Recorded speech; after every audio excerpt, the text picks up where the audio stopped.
Sa video na ito ay mag step by step process tayo para malaman mo kung paano na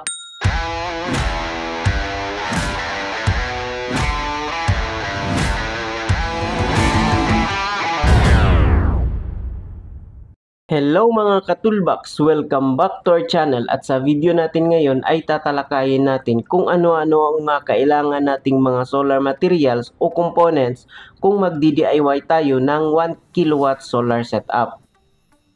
Kung ngayon ka palang napunta dito sa channel ko ay huwag mong kalimutang mag-like, subscribe at i-click ang notification bell para magiging updated ka sa mga bagong i-upload ko na tutorials. So, hindi ganun kalaki ang setup na ito katulbaks, pero solve na ang problema mo dito lalo na kapag may brownout. Kung average lang ang konsumo mo, ay makakasustain ito ng 24 hours na operation kahit hindi ka na magpapakonect ng linya sa electric cooperative o yung distribution utility. Sa video na ito ay mag step by step process tayo para malaman mo kung paano nakuha ang mga size ng kakailanganing components gaya ng battery, solar charge controller, inverter, circuit breakers at mga wires.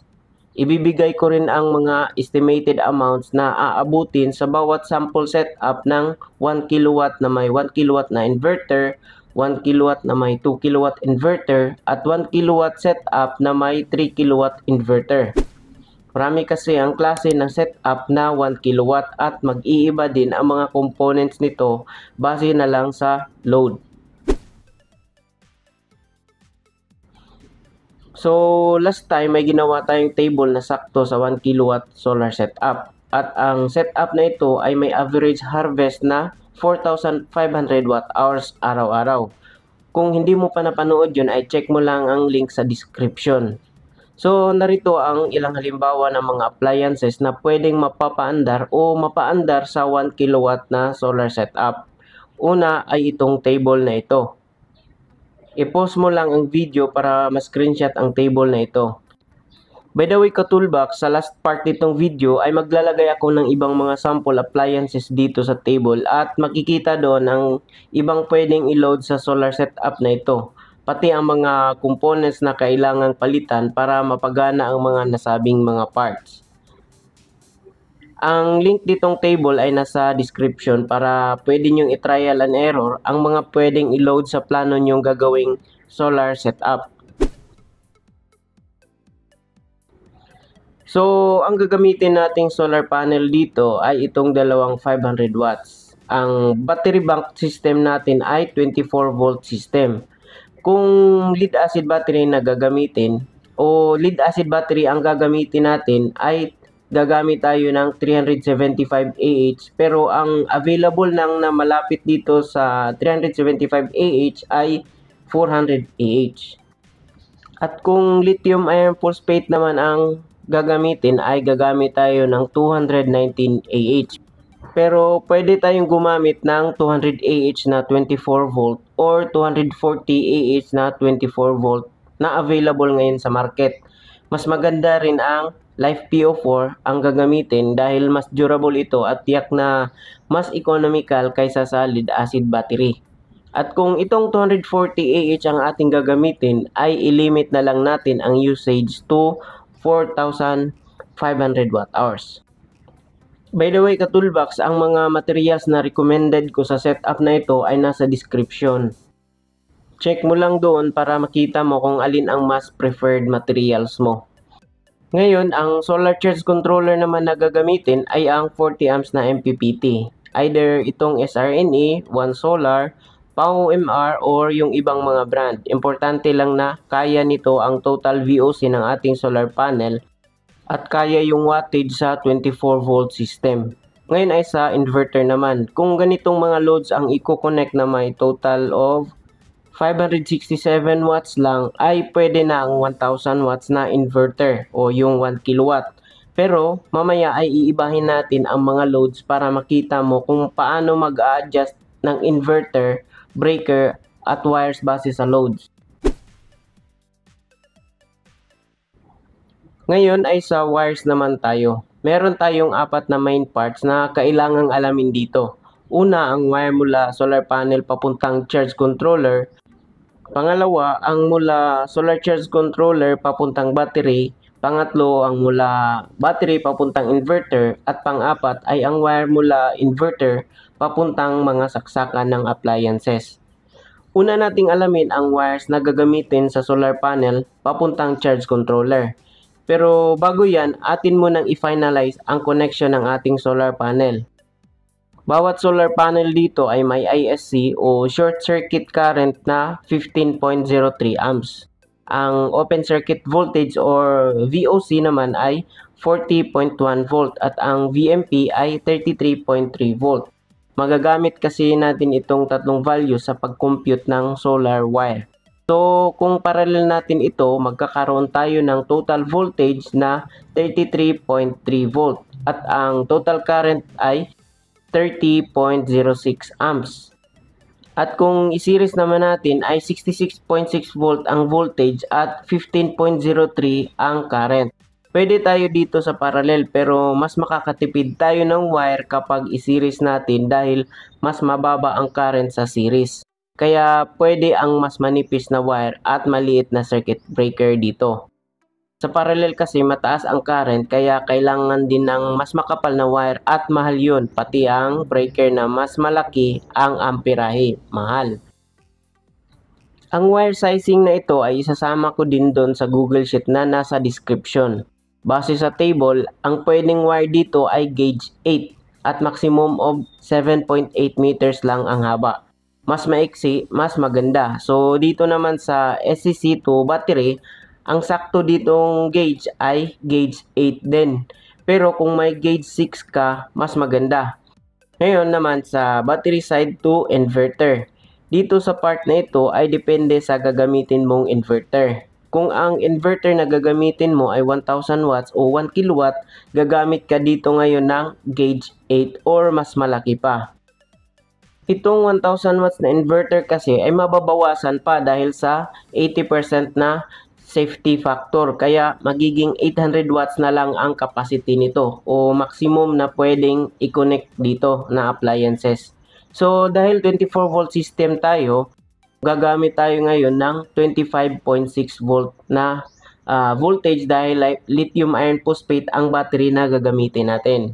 Ngayon, ang maximum current na dadaan sa part na ito during maximum loading or operation ay 31.25 amperes. Kaya safe na ang gauge 8 na wire na may ampacity o current capacity na 40 to 55 amperes. Kung 2 kilowatt naman ang inverter mo, dahil mas malaki ang load mo, ang dadaan na amperahe o current sa wire kapag nag-maximum load ka ay 62.5 amperes. Kaya gagamit ka dito ng gauge 6 wire na may ampacity na 55 to 70 amperes. O di kaya ay gauge 4 na may ampacity na 70 to 90 amperes. At kung 3 kilowatt naman ang inverter mo, ang dadaan na current sa kanya ay sa wire ay 93.75 amperes. Kaya gagamit ka dito ngayon ng gauge 2 na wire na may ampacity na 90 to 115 amperes. Sa output naman ng inverter ay magbabase ka ngayon sa standard wiring ng bahay mo. Alam ito ng mga katulbox nating mga building electricians. So, paki-comment naman po kung sino-sino ang mga kabaro nating building electricians dyan nang makilala namin kayo mga bossing. So, sa part na ito, mas maganda kung meron kang separation sa mga linya.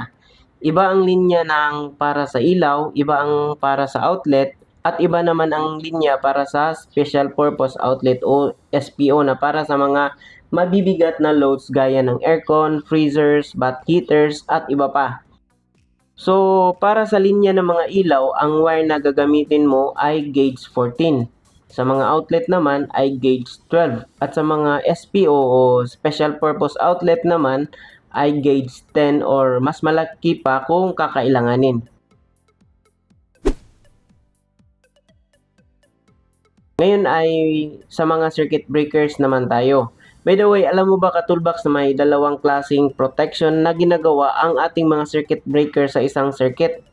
Ang una ay primary protection at ang ikalawa naman ay ang supplementary protection. Ang purpose ng circuit breaker kapag ginamit siyang primary protection ay mag-protect sa wire. At kapag ginamit siya bilang supplementary protection, ang trabaho niya ay mainly para mag-protect sa equipment o sa components gaya ng mga appliances. So ngayon, ang purpose ng breaker na gagamitin natin dito sa ating setup ay for primary protection. Meaning ito ay para protektahan ang ating mga wires. Meron tayong 4 na breaker na kailangang gamitin dito. From solar panel to solar charge controller to battery, battery to inverter, at inverter papuntang appliances. Unahin natin sa solar panel papuntang solar charge controller. So, ang gagamitin natin dito ay 40 amperes na DC breaker. At sa SCC to battery naman ay 40 amperes na DC breaker din. From battery to inverter naman, kapag 1 kilowatt ang inverter, ay pwede na rin ang 40 amps na breaker. Pero kung 2 kilowatt ang inverter ay 63 amps na DC breaker. At kung 3 kilowatt naman ay 100 amps na DC circuit breaker.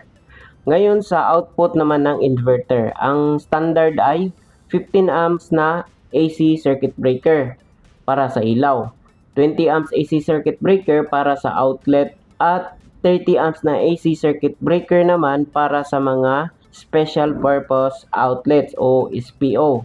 Pero kung mababa lang ang wattage ng mga loads ay pwede mong babaan ang amperahe. And lastly, gagamit ka rin dito sa part ng solar panel ng DC SPD at AC SPD naman para sa output ng inverter. Ang SPD ay ang Surge Protection Devices. So, ito ang nag-protect sa ating system against spikes, transient at iba pa. Pati grounding electrode o yung commonly tinatawag na ground rod ay kailangan mo na rin dito. Check mo lang sa description ang link ng mga recommended na SPD at grounding electrode para dito. At ang wire na gagamitin dito naman sa grounding side ay gauge 8 or 6. So ngayon ka-toolbox, kompleto na ang mga materyales para mabuo mo ang sarili mong 1 kilowatt DIY solar setup.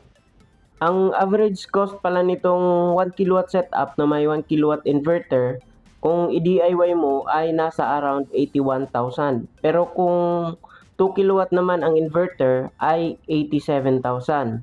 At kung 3 kilowatt naman ang gagamitin mong inverter ay nasa 91,000. Yan ay base sa presyo ngayong taon, 2024. So, maraming salamat sa panonood mga ka-toolbox. Huwag kalimutang mag-subscribe at i-like ang video na ito kung nakatulong sa inyo. At kung may mga tanong pa kayo o di kaya ay gusto nyong magdagdag ng idea sa mga ka-solar natin, ay i-comment nyo lang sa baba para mapag-usapan natin. So, hanggang sa susunod mga ka-toolbox, thanks for watching and see you on our next video.